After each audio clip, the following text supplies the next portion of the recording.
Quando começou sua caminhada? Porque eu gosto muito de saber dessas paradas, porque querendo ou não, no Brasil, todo mundo meio que sonha em ser um jogador de futebol, tanto as minas quanto os moleques que gostam de futebol, só que quanto de cara você conhece que é bom de bola, você fala assim, mano, esse cara talvez é até melhor que eu, mas não vingou, não virou. É muito difícil esse corre. Como é que foi esse corre desde criancinha pra você? É o que mais tem, cara, eu acho. É o que mais tem. É cara bom de bola, mas que não teve oportunidade, cara. Porque a maior parte, né, a maioria dos jogadores da molecada que vira jogador, a maioria sai da periferia, né? E é lá na periferia que tá as joias, né? E essas joias precisam ser lapidadas, né? Lapidadas de que forma? Com oportunidade. A oportunidade não chega para todos. Sim. Ou quase não chega a oportunidade lá.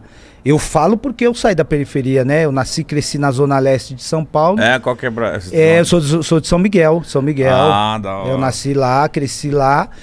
E a oportunidade que apareceu para mim com 9 anos de idade foi a escolinha Pequenos do Jockey, que minha mãe trabalhava lá perto e conheceu um diretor. Na Lusa, né? Ela trabalhava perto da Portuguesa e em um dos serviços do trabalho que ela teve, e trabalhou perto do Pequenos do Jockey também. Então ela ficou sabendo, através de um diretor Pequenos do Jockey, que a escolinha já começava com 9 anos. E aí quando eu completei 9 anos, ela me levou no Pequenos do Jockey. Mas com 9 anos você já tinha desenvolto? Eu já tava na rua, eu já tava ralando o joelho, eu já tava arrancando o tampão do dedo, porque não tinha chuteira, né, para jogar na época. Não tinha condições também. Então na rua o pessoal já me olhava e falava, pô, esse neguinho aí é embaçado, ele é diferente, ele é diferente. E nessa época minha mãe sempre atenta, assim, ela ouvia muito o pessoal falar. E ela via também dentro de casa também a minha vontade de jogar, né? De jogar bola. Eu não largava a bola, era bola de manhã até a noite. Então ela viu que eu gostava e me levou pra escolinha. E aí eu comecei, foda, cara. E o legal da escolinha, assim, até relatar, né? O Igão perguntou como foi o meu começo, é que a escolinha Pequenos do Jockey era uma escolinha que você tinha que pagar para jogar nela, né? Pequenos do Jockey você tinha que pagar uma mensalidade. Mas eu não tinha condições. E aí a minha mãe falou com o presidente, seu Guimarães, e ele deixou eu jogar como carente. Falou, não, poxa, o menino tem talento. A única coisa que eu vou exigir dele é que ele chegue aqui com a nota, na época era nota ruim, era vermelho, e boa era azul. A única coisa que eu peço é que ele chegue aqui pra jogar com nota azul. Ele vai ter que ter nota azul, porque senão vai ser difícil manter ele aqui. Eu abro mão da mensalidade, mas ele vai ter que estudar. E isso foi o legal disso, foi que ele me deu a oportunidade e ao mesmo tempo me despertou pro estudo. Por mais que quando era moleque, eu não gostava muito de estudar, eu era muito chegado. Mas você estudou porque você tinha que jogar bola. Foi um incentivo, aquilo ali foi um incentivo, e minha mãe me cobrava. O dia que eu não queria estudar para prova ou fazer lição de casa, ela falava, você não vai fazer? Então, fim de semana você não vai jogar no Pequenos do Jockey. Aí eu corria, fazia minha lição, terminava, mostrava para ela, e isso me incentivou, né? Isso foi muito legal. Que da hora, então, mano. Que legal essa atitude do seu Guimarães. Porque, pô... Não, seu Guimarães, Igão, mítico, o cara foi um pai pra mim, cara. Um pai que eu tive pai, mas meu pai na minha adolescência saiu de casa. Mas seu Guimarães foi um pai em qual sentido? No sentido de abrir as portas dentro do Pequenos do Jockey. E foi um pai também porque, pô, meu pai saiu de casa, minha mãe tinha que trabalhar em 2 empregos e 5 filhos. Nossa. Eu tinha que treinar no sábado para jogar no domingo. Minha mãe até arrumava o dinheiro ali da condução, porque eu tinha que tomar 2 ônibus e o metrô, tinha que atravessar a cidade. 2 horas de travessia. Eu tinha que sair da Zona Leste para ir lá pro Morumbi. Então era 2 ônibus do metrô, baldeação, descia na Sé Angabaú, subia Parque Dom Pedro. Caralho. E pegava o ônibus pra cair no Jardim Colombo. Então você saía muito cedo? Eu saía muito cedo de sábado, só que sábado eu ia treinar, no domingo eu tinha que jogar. E como que eu voltava pra jogar no domingo, sendo que só tinha o dinheiro do sábado? E aí? Seu Guimarães me levava pra dormir na casa dele. Caralho. Vários fins de semana eu fui dormir na casa do seu Guimarães, só que o grande problema não é nem esse. O grande problema é que, de tanto eu dormir na casa do seu Guimarães, me apelidaram de Neguinho Mijão, porque eu mijava na cama na época. Caralho, ele liberava a casa dele e você mijava lá, mano. Mijava porque, mano, imagina, 10, 11, 12 anos, eu mijei até os 12. Você mijou até Mano, eu não era muito de não mijar. Era de mijar na cama. Mas por que você era safado? Você sabia que você tava fazendo merda, mas você mijava. Então, eu mijava na cama porque eu dormia na minha casa. Por que que eu descobri que eu mijava na cama? Porque na minha casa a gente dormia numa beliche 3 irmãos. Imagina você dormindo com 3 irmãos. Tá quentinho, a cama tá quentinha. Sim. E na hora de você fazer o xixi, você acha que você quer ir pro banheiro? Quer não. Você vai mijar na cama, tá quentinho. Mano. Aí eu mijei até os 12, velho. Só que... É preguiça mesmo, mano. O cara mijava de preguiça. Ah, não. Vai ficar melhor. Vai ficar melhor, vai ficar quentinho. Só que o ruim, velho, é que quando o seu Guimarães me convidava pra ir dormir na casa dele, pra mim era um alívio, porque, poxa, se ele não me convida, eu não ia pro jogo. Só que ao mesmo tempo, pra mim era complicado, porque... Cara, eu não conseguia parar de mijar. E eu mijava não colocou um plástico? Não. Você já pedia ajuda, gente. Vamos colocar um plástico aqui pra me ajudar, que eu tenho uma mania de mijar. Eu percebi que depois a esposa do seu Guimarães, ela começou a colocar plástico. Quando eu percebi isso. Só que o ruim pra mim é, imagina ser molequinho, pô, e os moleques te chamam. Zoa, né? Ó o mijão. Zoa. Ó o mijão tá chegando. Aí fiquei com o apelido de mijão. Bom apelido. Mas aí você ficou quanto tempo nessa escolinha pra você começar a galgar outros lugares? Então, o Pequenos do Jogo, que você, na minha época, entrava com 9 para 10 e você podia jogar lá só até os 14. Porque depois, quando completa 14 anos, o seu Guimarães sempre achou que é a idade limite para você, quem tem talento... E procurar um clube, procurar um clube, né? Então, o prazo que ele dava era até 14 anos. E aí, quando eu completei 14 anos, foi quando eu saí do Pequeninos do Jó, que foi a última excursão que eu fiz para a Europa com eles. E quando eu voltei, eu fiz um teste no Palestra de São Bernardo, na época... Porque teve um diretor lá que me viu jogar no time do meu bairro e me levou para fazer uma avaliação. E eu passei na primeira e estava indo bastante tempo já lá nesse time. E aí quando eu tava... Mas não estava recebendo nada? Não tava. Ali era um parto para conseguir o dinheiro da condução para ir 3 vezes por semana, que os treinos eram 3 vezes por semana. Ai, e aí eu jogando lá já tinha umas 3 semanas, 14 para 15. Foi quando aconteceu uma fatalidade em casa, na minha família, né? Foi quando eu perdi a minha irmã mais velha, braço direito da minha mãe, e a Rejane, né? E aí quando ela faleceu, nessa época eu tinha 14 para 15, saindo do Pequeninos e tentando um time de formação ali, que era o Palestra de São Bernardo.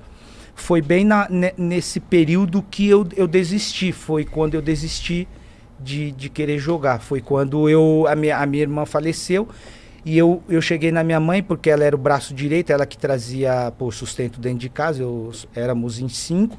E eu falei para minha mãe que eu já estava indo 3 semanas e os caras não me federavam, não tinha... Era a Rejane que dava o dinheiro da condução. E aí, quando a gente perdeu ela, eu falei pra minha mãe, eu não quero mais, eu vou parar, eu vou trabalhar, porque eu não tinha nem a presença do meu pai mais. Meu pai já tinha saído uns meses atrás de casa, aí a minha mãe trabalhando em 2 empregos, e o falecimento da minha irmã, e aí eu fui procurar emprego. Aí eu fiquei uns 6 meses trabalhando, sem jogar, e eu já tinha um emprego, pô. Eu jogava de fim de semana num time... no Beira Rio, que era o time do meu bairro, que o diretor era o Sabesp. Na época ele me levava, me dava 50 conto por jogo, ele até me pagava um dinheirinho, me pegava em casa, me levava a jogar, me dava 50 conto, e esse dinheiro ajudava no sustento de casa. De quê? Eu era office boy, pô. Office boy. Tava felizão. Ficava batendo 15 perna? anos, 15, 14. Eu tava jovem aprendiz, já para assinar a carteira. Fiquei 3 meses jovem aprendiz. Depois de 3 meses, assinaram minha carteira de office boy. E aí eu comecei a trabalhar, pô. Eu falei pra minha mãe que não queria jogar mais. Tô decidido a trabalhar, quero ajudar a senhora aqui. Vejo o sacrifício da senhora tendo que trabalhar em 2 empregos e fui trabalhar. E aí foi quando eu, já 6 meses de trampo ali, carteira assinada, já tinha o meu ticket de refeição, vale transporte, tava felizão, tirava um dinheirinho para comprar uma calça, um tênis, para ir bem vestido pelo menos para a escola, e o resto eu dava para minha mãe. O resto que eu falo não era muito, negava, acho que na época 2 salários mínimos, né, mais ticket de refeição e vale transporte, pô, tava felizão. Então, tava bem, eu tava felizão, tava top. E aí, do nada, a minha mãe apareceu em casa falando que fez a minha ficha, o meu cadastro, né, a ficha na Portuguesa, na peneira que ia ter na Portuguesa e na peneira que ia ter no Corinthians. Zica, que da hora, mesmo assim ela não desistiu do sonho. Ela sabia que no fundo ele queria. Vocês não sabem, ela fez isso e aí eu questionei ela, eu falei, mãe, você tá louca, eu tô feliz aqui no meu trabalho. Eu não vou. 2 salários mínimos? 2 salários, pô, vale transporte, ticket de refeição. Ainda, às vezes eu consigo até na época, se você descia por trás, você conseguia segurar o vale transporte. O vale transporte você podia trocar em dinheiro. Pegar um dinheirinho. Pegar o dinheiro. Isso, pô, eu meti essa direto. E aí ela falou, eu falei, não, tá louco, eu não vou não, pô, tô legal aqui no meu trabalho, tô felizão, e eu tô até com moral na escola, o pessoal fala, pô, você tá trabalhando, tá com tênis novo? Eu falo, tá trabalhando do quê? Office boy na quebrada na época era bem visto.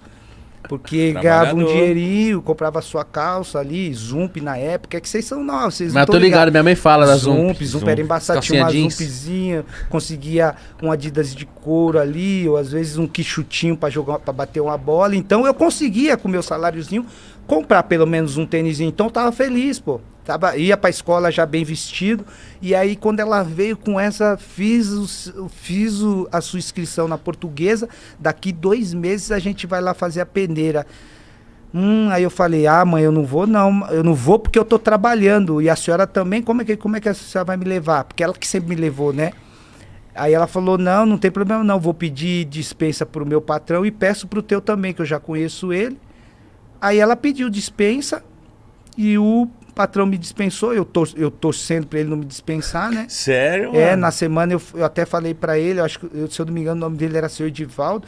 Falei, Seu Edivaldo, minha mãe vai chegar aí e ela vai falar de liberar pra fazer a peneira aí num clube. Fala pra ela que durante a semana a gente vai ter bastante serviço aqui, eu vou ter que entregar bastante carta, vou ter que ir no banco. Eu não tô afim de ir, não. Eu falei isso pra ele, pô. Só que aí eu não sei qual foi a artimanha dela que ela falou com ele e aí ele acabou Talvez me liberando. Ela sabia que você ia conversar com ele. Pode ser. Aí ele acabou me liberando. Aí quando ele me liberou, eu falei, agora não tem jeito, vou ter que ir.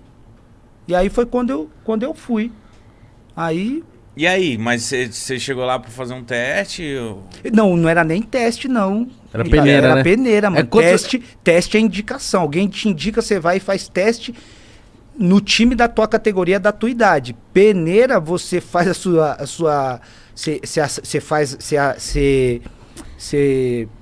você faz a ficha técnica, né, que é onde você coloca os seus dados, eles te ligam e falam, ó, tal dia vai ter a peneira da tua idade, você vem pra peneira. Aí a peneira é você chegar, a peneira eles dão um horário lá, que tem que estar às 2 horas no portão tal, você chega às 2, eu cheguei às 2 horas no portão tal. Quando eu cheguei às 2 horas no portão tal, lá no Canindé, eu quis voltar para trás porque a fila para peneira tava dando volta no Canindé. Eu falei, mãe, nossa, chegamos às 2, a gente não vai entrar para jogar, para fazer a peneira aí nunca. E outra, eu falei para ela, eu tô sem almoçar, como é que a gente vai fazer peneira aí ainda porque sem almoçar? Porque eu vou correr no sol. A bichinha abriu a bolsa dela e falou, não, a questão de comida não é o problema, não. Eu fiz um pão com mortandela, te trouxe um teu pãozinho com mortandela. Ah, sua mãe é muito foda. Me deu pão com mortandela, comi o pão com mortandela, desenrolou um suco lá. Tomei o suco, pão com mortandela e fui pra fila. Quando abri o portão, corri pra fila. Fila da minha posição gigantesca. Qual que era a sua posição na época? Meia. Eu lembro que as duas filas maiores era meia e atacante. Então, sempre é. Sempre é, né? Sempre é. Ninguém quer ser zagueiro lateral, Não, volante. volante ou goleiro. Aí quando eu vi essas duas filas que eram as maiores, e aí minha mãe me deu pão com morto dela. Eu falei, não, então a gente vai ter que fazer essa peneira aí. Aí eu fui pra fila. Quando eu cheguei na fila, a fila da minha posição gigantesca.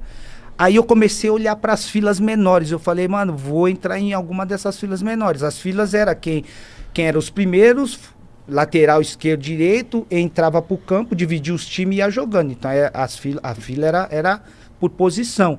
Aí eu comecei a olhar para as filas. A fila menor era goleiro. Aí eu olhei pros 3, 4 meninos goleiros lá. Eu falei, mano, os moleques gigantes. Eu tenho até medo de quando eu jogo bola 3 dentro, 3 fora. Quando a gente jogava na rua, os caras soltavam a bica, eu tinha medo de pegar. Pô, goleiro não dá pra mim. Vou na lateral direita, que era menorzinha. Aí eu falei, putz, lateral direito, mano. Pé invertido. Pezão direito eu só uso pra subir no busão, só no ônibus. Pra chutar eu só uso a esquerda, direito não vai dar certo. Fui pra zagueiro.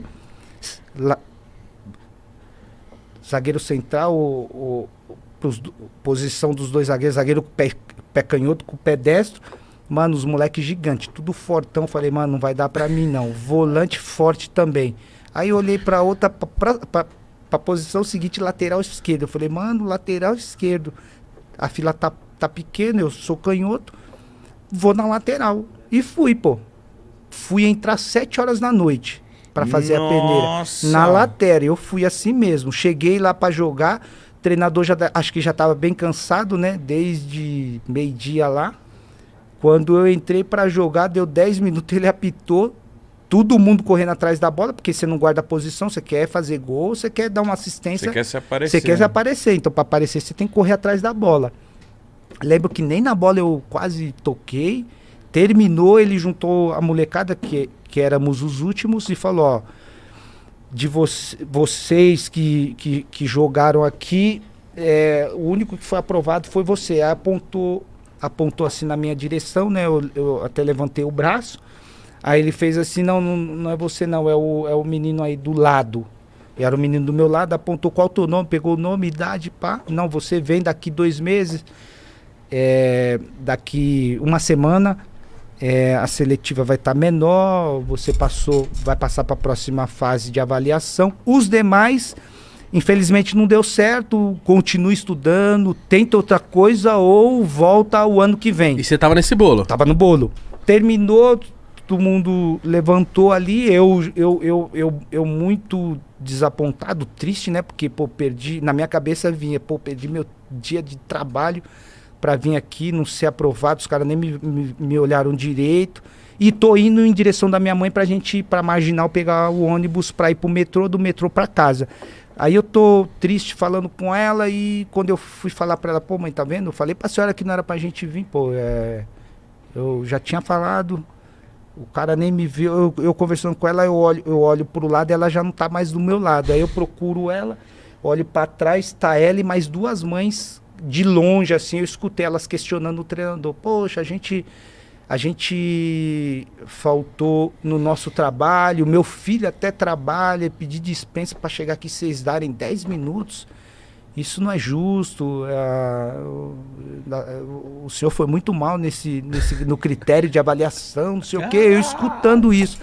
E aí ela parou de falar, eu de longe eu vi que ele estava anotando na prancheta dele lá. Aí ela veio na minha direção pra gente ir pro ponto. Eu falei, mãe, que a senhora foi falar com o treinador? Falei, não é justo, poxa, a gente tá aqui desde do meio-dia, abriram o portão, ficamos nessa fila aí, deram 10 minutos pra você, não sei o que. Eu fui falar isso pra ele, mas ele anotou o teu nome. Quarta-feira você vai voltar. Olha, mano. Foi, mano. Quarta-feira você vai voltar e a seletiva vai ser menor, você vai ter mais tempo pra eles te avaliarem. E eu vou falar de novo com o seu patrão. Olha. Aí foi assim, mano. E aí ela falou de novo com o meu patrão, ele me liberou e eu fui de novo. Lateral esquerdo de novo. Aí eu fui como meia, porque já tinha menos garotos, né? Era, não era aquela quantidade enorme, já era menos, né? Já era mais uma seletiva. Então eu consegui fazer a avaliação na minha posição e aí a partir daí eu fui voltando todas as quartas-feiras. E aí, para voltar todas as quartas-feiras, eu não tinha o dinheiro para voltar todas as quartas-feiras. Eu lembro que nenhuma quarta-feira a minha mãe tirava o dinheiro da mistura, que a mistura era um ovo, às vezes a sardinha. Quando ela tirava na quarta-feira o dia da mistura, ela pedia emprestado na outra. Mas eu não deixei de ir em nenhuma das quartas. Ela sempre conseguiu buscar o recurso que não tinha dentro de casa. Então eu costumo dizer que a minha mãe, ela mesmo sem ela saber, ela foi uma empreendedora dentro de casa. Ela investiu em uma empresa que para muitos não tinha futuro. Ou, para muitos, uma empresa que ninguém tinha a garantia que ia dar certo, nem ela. Mas ela investiu o que ela tinha, o mínimo que ela tinha. E o mínimo era a mistura ou um dinheiro emprestado. E quando eu falo dela, eu sempre falo que mesmo que no processo da nossa caminhada, sempre vai acontecer situações que vão fazer a gente desanimar, retroceder ou fazer o que eu fiz, enterrar o meu sonho.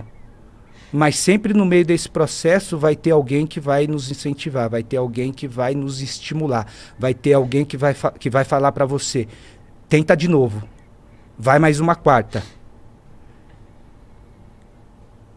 E eu sei que eu estou falando isso aqui e vocês chegaram, hoje vocês têm o podcast de vocês, o Potipá de vocês. Quando vocês começaram, eu tenho certeza que muita gente não botou fé.